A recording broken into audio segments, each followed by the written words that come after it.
Central Texas Life with Ann Harder. Hello, everybody, and welcome to Central Texas Life. It is my joy and a pleasure to introduce you to Sarah Aynesworth, who is commonly known in the area as Miss Manners. No, Mrs. Manners. Mrs. Manners. Ms. Manners. Ms. Manners. No. Because she is the area expert on etiquette.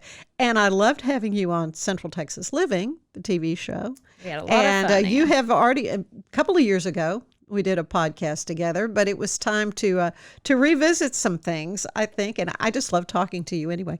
But I always learn something. Well, I hope you learned something today. I hope I don't let you down. Well, you know, I have already from this. Anyway, we'll get into this. This is kind of wedding season, though, classically. Indeed. Although, really, weddings happen all the time. I think in the fall, too, there's a lot of... Well, there are Christmas weddings. And there's, but I will say, usually warmer weather indicates... Right, and if folks are thinking about having outdoor venues and that sort of thing, yeah. Well, so that's what we want to talk about. I want to talk about from the standpoint of the bride as well as the guests. Normally, we just talk about guest etiquette. So let's start with the guests. Okay. What is the one biggest thing a wedding guest needs to do? Well, I think there are responsibilities. I always teach, guest duties and host duties. And I start very young with children talking about this, of how to be a good guest, because it's an art of how to be a good guest. It's an art of how to be a good host. So I would say the first guest duty that anyone needs to do is reply to the invitation. That's what I figured you were going to say. Yes. Because it's amazing how many people don't. How few people Why? And reply. why is that? It's not that hard. I know. And apply as, reply as quickly as you can. Yeah. For example, I just received a beautiful invitation for a wedding in July, and I replied, I said, we cannot go. You already knew it was a conflict. But I already knew, or whatever. And yesterday I sent my reply in, wrote that I bought a gift, sent the gift. Sometimes, life goes so fast, Ann. And this is someone that I needed to, I wanted to receive a gift from us. You're not under any major obligation to send a gift every time you receive a wedding invitation. Oh, really? If you don't know somebody very well, let's say someone that you don't know very well invited you, you could always just send a really nice note and say, I'm unable to come. If you go to the wedding, I would send a gift. But if for some reason you cannot go to the wedding, you could just write a really nice note and say, thank you so much for thinking of me. I appreciate being included. Have a wonderful time. I'm unable to attend. Well, weddings are so expensive, and especially these receptions that have, with a full meal and the band and the whole thing. Right. It's just crucial that the host family knows how many people are coming. Right. And if it's $100 per person, or I haven't given a big party lately, so I don't know what per person is, but I would say, depending on how nice it is. If someone is, thinking that you're coming and they're paying for you, it's disrespectful to the relationship. And that's, like I've always said, Ann, manners are about being respectful and being kind more than anything else. Kind of simple. So it's just things. The respectful thing to do. If you can't come, you need to let those people know immediately for their count, because as food gets higher and So what about the old +1 thing? Should one assume, say if they're single, that automatically means they can bring someone or not, or should they just assume if it's just addressed to them? If it's just addressed to you, I would only bring myself. Yeah. And, if it says, Mr. and Mrs. Brian Aynesworth, my children are not included. Right. So your children are not included unless their names are on the invitation. Oh, and family. And family. Right. And usually the reply card will then say, how many people are you bringing? So at least they know. Right. Yeah. So Well, this is an interesting kind of new thing, I think, about weddings that I just learned. I just gave an engagement party for somebody, or, shower. And the bride wore white to the shower, and she looked beautiful. She was wearing white I didn't to the know. shower. So is that unusual? This is kind of a new thing that even at all the pre-parties prior to the wedding, the rule used to be you cannot wear white to the wedding. Well, as a of guest. course. Oh, yeah. So a guest that is duty. Still very much guest verboten. duty. Yes, guest do duty. Do not wear white to the wedding because it's the bride's day to shine. Right. But I did not realize that it's sort of a new rule that's come into effect is do not wear white to engagement parties or showers prior to. That the bride, that's sort of the bride's color if she so chooses to wear it. So yeah, so you don't wear white to any of the pre-parties. Right. That's sort of a new understood, manners as our culture changes. Yeah, things are changing all the time. Yes, and people's last names are changing. Tradition is out the window. Yeah. But traditionally it was just for the wedding. But I think that, that's just a funny thing that I didn't realize until just a few weeks ago. Well, as I was researching some things, and there are lots of places you can go to find out brides' do's and don'ts and all, wedding type etiquette, because it is the one event that really has a lot of rules. And as you say, the rules kind of change. Well, these little Hummers have changed things as well. And I was totally convicted about something that I didn't know that this is really not, but I'm always taking video of the bride coming down the aisle. And unless they say, but they, if they say turn off your phones, but if they don't say turn off your phones, I'm figuring they don't care if people are getting other shots and stuff. So, I try to do it very, very sneakily, I don't want to be in any of the official video doing it, and then I'll post, so-and-so is married, Mr. and Mrs. Not supposed to do that. Apparently, it's the purview of the bride to put that on, but it could be, weeks before they kind of get around to sometimes putting.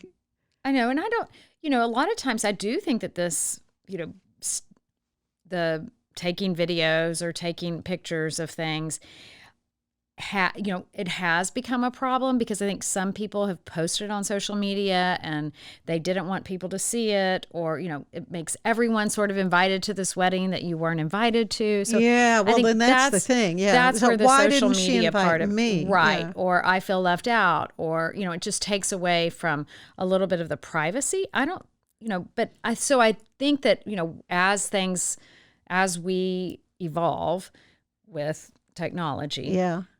That's a new rule to if you are going to post it, ask the bride. Right. But a lot of times it will say, please no, and then some people, please no photos on social media or something, or please refrain. I've never seen that. So I guess that's what the reporter in me is like, I'm going to report, Right. And the only response I've gotten usually on, and I just put it on my personal page was, oh, I couldn't go. I'm so glad you shared this, Right. And anyway, but then I'm reading, I'm like, oh my word, I should never be doing that. Well, and it goes back to respecting the family's privacy if that's what they wanted. So I would, if, you might, obviously you're friends with someone that invited you to the wedding. So you might say, do you care if I post this?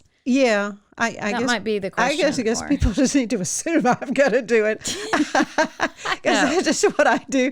But yeah, I snapped the bride and groom walking into the venue for the reception, and I guess that would have been her opportunity to say, yeah, but don't put this on anything till and that's where we've become a little more proactive rather than reactive as that issue has come. I don't think pass. She cared because she certainly never said anything to me. So, but that's why sometimes it will say, please refrain from.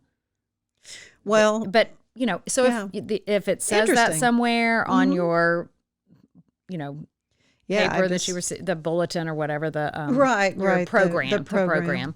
If it says that on your program, obviously do that. And, but if it doesn't, and often the, in this day and the age, officiant, well, if that's the right word, officiant, the efficient. preacher would say before things got underway. But anyway, but maybe it's just assumed you don't. But anyway. Well, enough said on that, but I was surprised because I thought, oh no, I would never want to offend anybody. I did see though, from the bride's standpoint, she gets engaged.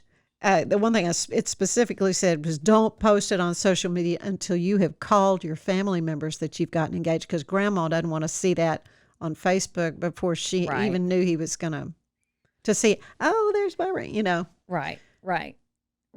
Exactly. And it just still goes back to, respecting other people's, if you're going to send something out about someone, make sure that they're okay with it, would be my rule of thumb. Yeah. But, okay. So we mentioned about children at weddings. And they can be darling, Yes. and they can be pills. They can be not darling. Not darling. How do you make it clear if you're the bride sending out and you don't want kids? How do you communicate that? Well, because some people just assume their kids are coming. The invitation would just say, so they're supposed to know that, right? Just your name. So would it be rude to have somewhere on the invitation, no children, please? Because sometimes people don't realize that. I know. And I think sometimes people don't understand that rule. But, the rule is if your name is on the invitation, you are invited. Or if your name and +1, you may choose to bring a guest. But other than that, no one else should be in that count, because if it's not a children's wedding, people are funny about children. Some people love children at a wedding. Oh, and to other see people, them dancing right, at the and other reception people is don't, so cute, and don't want any children at the wedding. Of course, they want it to be an adult-only affair. And if children are in the wedding party, then they're going to be like nieces or nephews or close family members, probably. Right. And so all that's kind of communicated. And if in question, you might not, go straight to the bride or the groom, but if you're friends with the mother-in-law or the mother, or you might just ask, I'm assuming that, my children are not included in this, and I'm going to get a babysitter. Do you know of any, or something, Right. Yeah. To kind of make it just sort of say, cagey. Do you know of any babysitters for that could wedding, if it's an out of town, especially if it's out of town, because you've got to. Right. Yeah. Well, and we talked about dress, so I want to get kind of back to that, because there are all kinds of weddings in all kinds of locations. And what if you just really don't know what to wear? You don't know what beachy casual means, or festive casual. What does that? There's so many that's where tradition is just blown out the window. What does that mean? What does that mean? And of course, there used to be the rule you did not wear black to a wedding. But I have, because I've been to black and white weddings. I know, and I've been a bridesmaid in weddings where the bridesmaid dress was just a black dress, a simple black dress, an LBD, it's beautiful. A little black dress.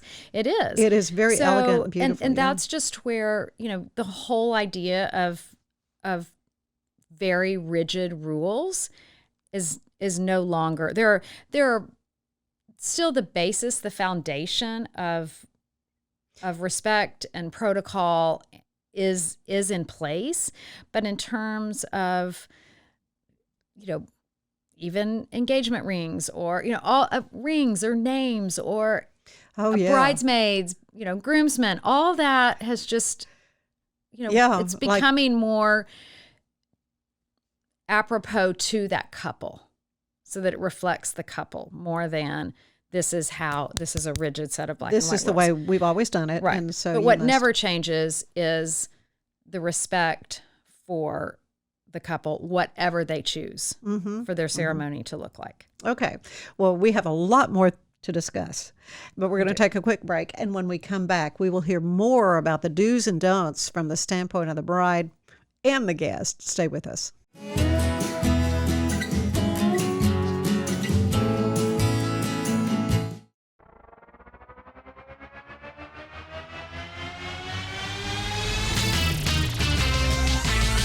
Bros and hoes and heroes. Gonna tell you about bros and hoes and heroes. Gonna tell you about. Hey, I'm Zach. And I'm Mike. And we have a fantastic new podcast to tell you about. Bros, Foes, and Heroes. It's the two of us looking into the world of comics, breaking down some characters that you may have never heard of, and some that are just absolutely ridiculous. Yeah, so Zach comes up with a character each time, and I go into it just completely blind. I don't know who this person is or what their abilities are or anything, and basically I guess we kind of go over their origin story and just some of the ridiculous stuff that maybe, especially Golden Age stuff. Oh, Golden Age stuff is always the best, and we will make sure to highlight all of the shenanigans and just absolute weirdness of everything. Yeah, that's right. So subscribe today and follow us on Instagram at Bros, Foes, Heroes. And if you don't, I know where you live. Not really, but please subscribe. Bros and hoes and heroes. Gonna tell you about bros and hoes and heroes. Gonna tell you about.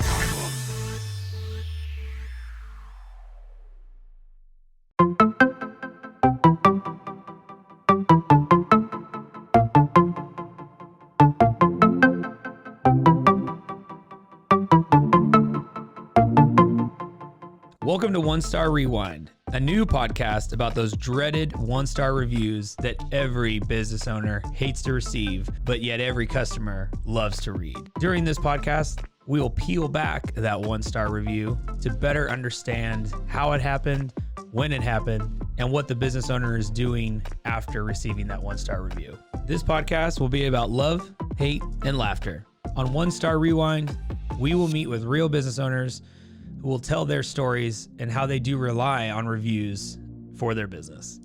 Follow us on Facebook, Instagram, or download us at roguemedianetwork.com. Please subscribe, but only rate and review for not a one-star review. Join us each time for a new review and a new story.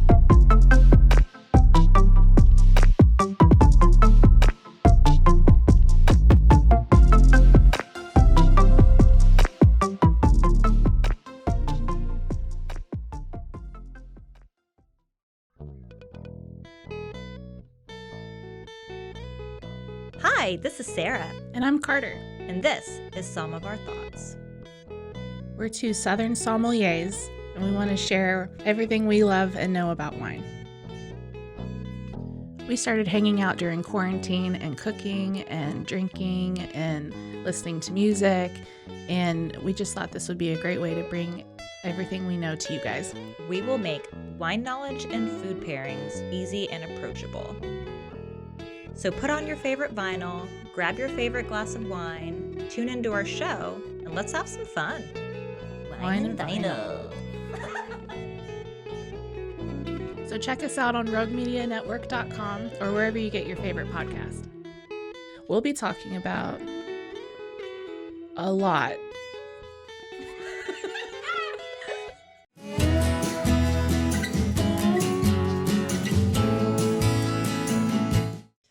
And we are back with Sarah Aynesworth, who is our expert on all things having to do with good manners and proper etiquette. Emily Post, I think, was kind of the name associated with proper manners. She's been long gone. Long gone. Her family continues the family business. Yeah. Do you still refer to Emily Post? Or we talk about how things have changed. Standard, yes, and her family is not rigid, and I don't think Emily Post was real, rigid. She was very, from what I can ascertain about her, very laid back. She said, "Oh, it could all be deduced down to one or two sentences," which is my philosophy too. And right, I feel like Anne kind of the golden rule with you, isn't it? It really is the golden rule, and manners really just help us all. They create equality in any situation in terms of, That's interesting. it creates a foundation of equality that we're all standing upon. Right. And, in That different cultures. no matter who you are, you're treated with the same respect. Right. And no matter the position in a company, the handshake, you would still, shake. You have respect for the position. But if you have lovely manners, you are on the same foundation as the person that's your boss and 50 years older than you are. Does that make sense? It's Yes. it's just a foundation that creates an equal footing for all of us to stand upon. Well, we've been talking about weddings. Yes. And there are some things that can be in the control of the bride, and maybe not so much. But I went to a wedding recently, and of course, when the reception is at another location, people, you got travel time, and then always after the ceremony, there's all the perfunctory pictures, Right, and right. that takes a good amount of time. Right. So there's always a lag between when the wedding party can get to the reception. Is there a time limit on that? Because what happened at this wedding, and whoever was there at the reception didn't realize we weren't supposed to be served the food. But after about an hour or so, and it was out and ready, needed to we were be like, served the food. Right. yeah, we just started eating. And then the wedding party came, and that's when we were supposed to eat. We were like, well, we've already eaten. Was it So- a catered event? It was at a buffet, private a buffet kind of a thing. So Well, they hadn't gotten into the cake, at least. They were allowed to cut the cake. But yes, and so then we were all very embarrassed but after, it was a long how were you time. told? We weren't. How did you know? Because I Well, would think, as when the wedding party got there, it was like, oh, now we're supposed to eat. So anyway. that's so interesting, because I really feel as a gracious host during that lag time, there should at least be some appetizers and drinks served. Yeah. You cannot expect a group of people to just stand around waiting 30, 45 minutes for the bride and groom to come Yeah. with nothing to drink or nothing to eat. Yeah. Well, yes. And that brings us to also drinks. Should you never expect your guests at a wedding to pay for drinks, like a cash bar, depending on, say, it's in a hotel or whatever? I think that's another example of tradition has just, been blown out the window in terms of what is exactly right and what is not. I've seen cash bars at weddings, and I wasn't offended because I realized that, I was invited to this, and I guess for some reason their budget didn't allow alcohol. And if people wanted to drink alcohol, Right. that's their choice. So I would say, do I think it's gracious? No.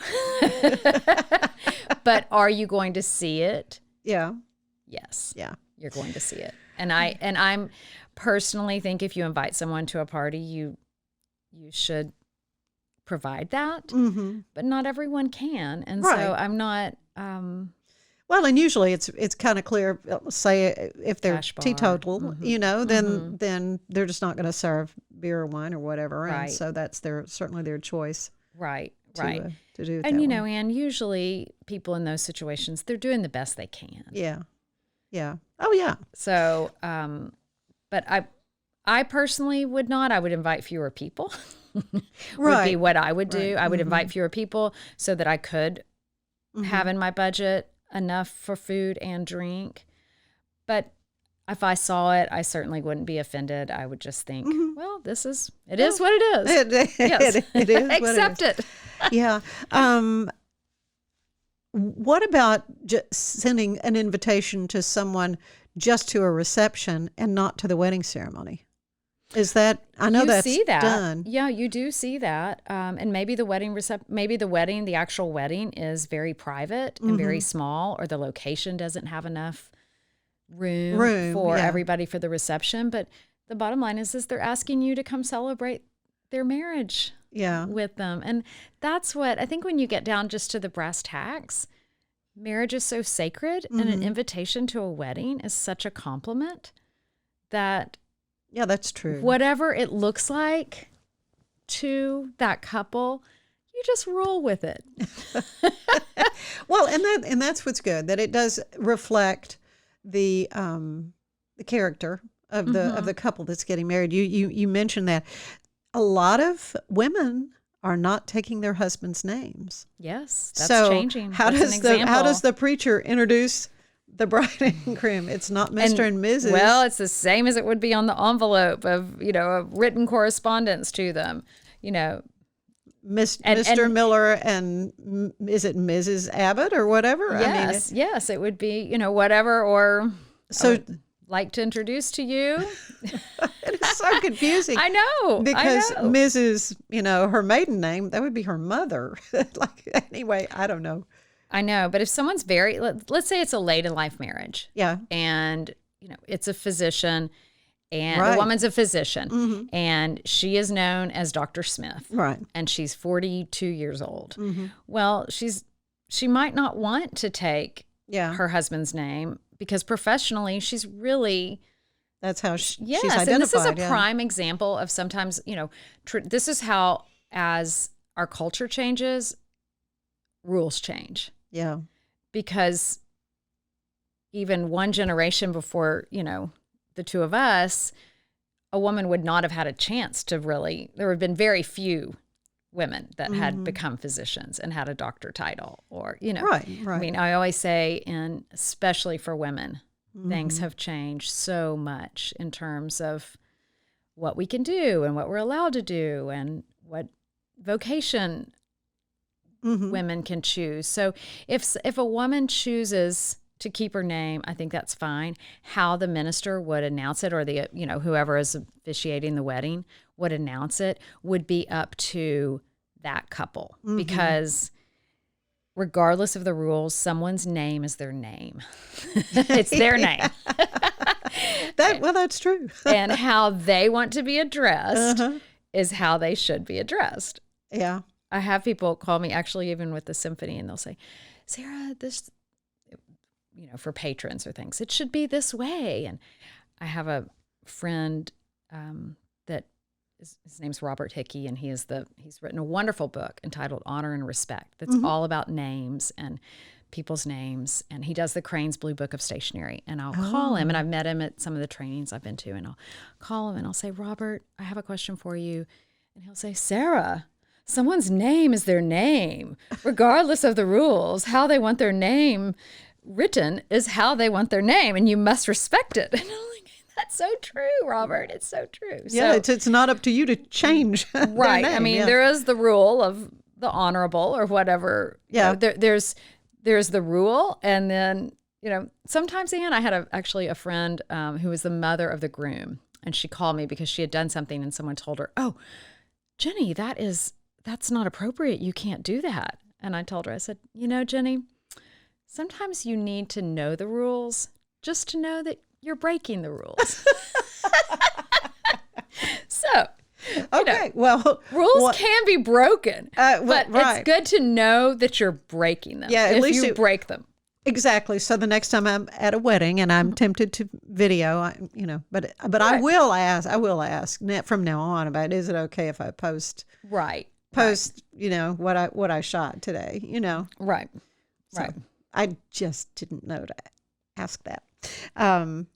But there is one rule that is not broken. That's you send a thank you note for a gift. Absolutely. Is there statute of limitation? How long? I think traditionally it's been a year. You have a year to write those thank you notes. Isn't a year a long time? I think a year is a very long time. Yeah. Yeah, that's too long in my opinion. But, better late than never. Okay.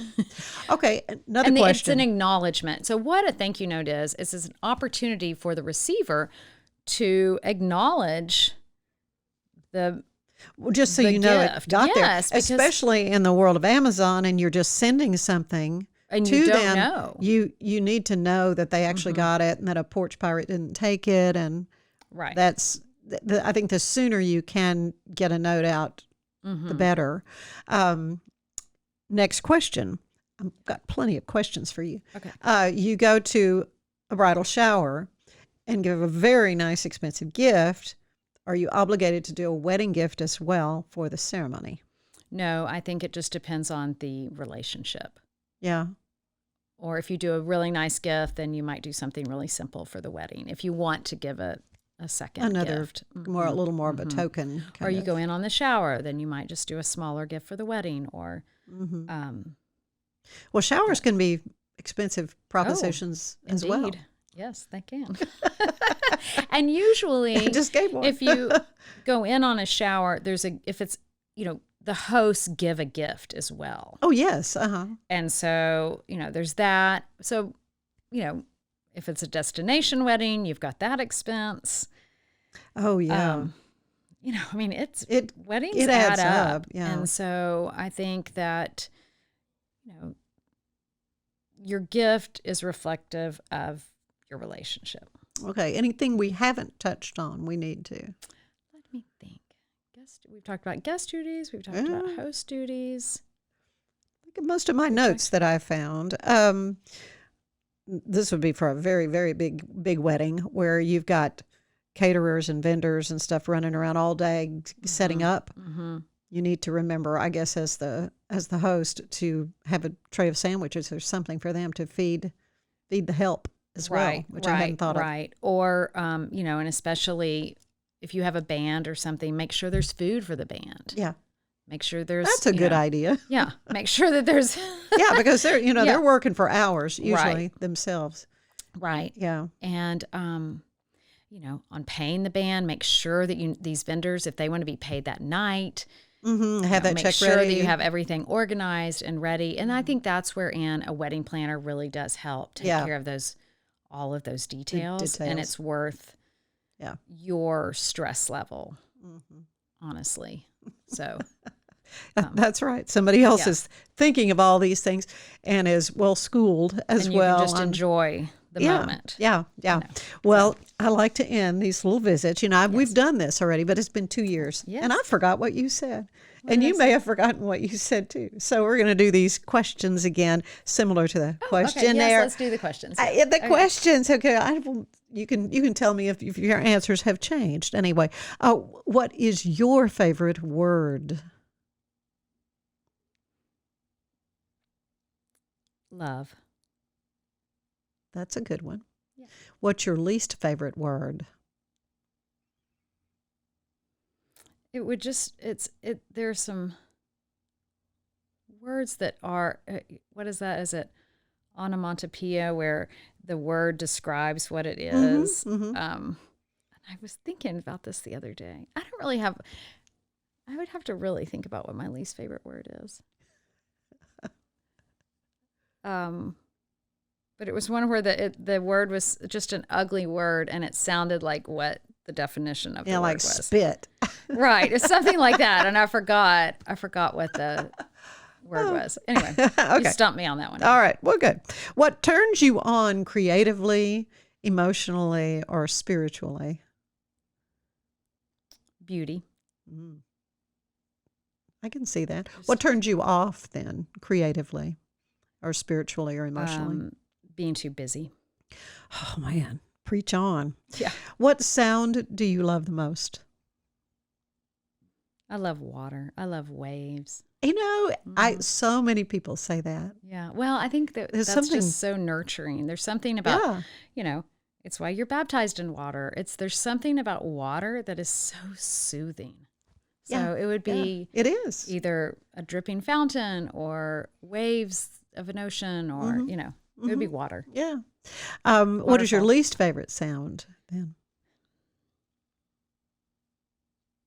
Maybe a screeching or something, just a sound that I just feel like It this. just hurts your ears. Yeah. What Too loud. What other profession would you have liked to try? Interior design. Yeah. Well, I and would have enjoyed that. I know, but you've put that into play in your home for sure. Your home is Yes, I lovely. have. Yeah. Yes. So you've been able to ply that trade somewhat. But what do you know you would not want to do? Be an accountant. I'm terrible with numbers. I'm right there with you. Yes. Anything that's very detailed, number oriented. Yeah, any because organization. I'm just this big idea person. You know, when the board needs a treasurer, not going to be me. I forgot I was the treasurer of something, and I thought this is hilarious. Treasurer. Oh no, I would never happen. That is with not me. my skill set. Yeah. I know who I am. Well, finally, what do you want to hear God say when you arrive at the pearly gates? You loved enough, Sarah. Well, I love you, girlfriend. You know that. I just too, Ann Harder. always enjoy. And I think that's why we're here. We're here A to chance love, to- and we're here to be loved. Yeah.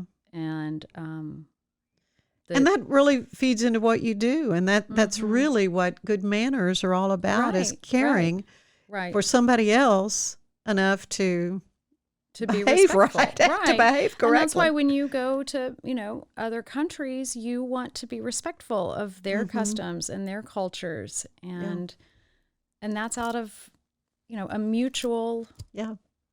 So how love. can folks get in touch with you if they? I know you teach these courses. You have a very busy schedule, but yes, and I'm. but you speak to groups. I mean, I do. I speak to groups. So how can folks get and, in touch with you? I have a website. It's sarahaynesworth.com, Okay. and it's SARAHAYN as in Nancy ESWORTH. So Very good. look it up, and I'm so excited because I'm redoing my logo and I'm redoing my website. Good. And Rebranding. Yes, I'm rebranding. That's right. That's right. But what you do is Right. I'm rebranding what I've what you've been doing, and what you've been Right. doing is teaching young minds. I know important skills, and educating old folks too that need to be reminded of some things or learn some new things. So We all know it. Like I always say, Ann, this is not rocket science. It's just good reminders of being, whether it's professionalism in business or a children's etiquette class or dining, or I feel like if you walk in knowing the rules of the game, you don't feel defensive. Right. So it just So- adds to your confidence. Right.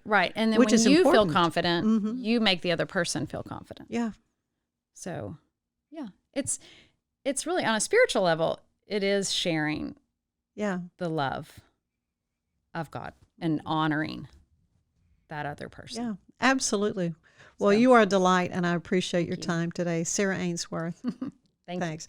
And thank you for being with us. We hope you'll join us again soon. Bye-bye. Central Texas Life with Ann Harder is part of the Rogue Media family. Be sure to check out our other shows at roguemedianetwork.com.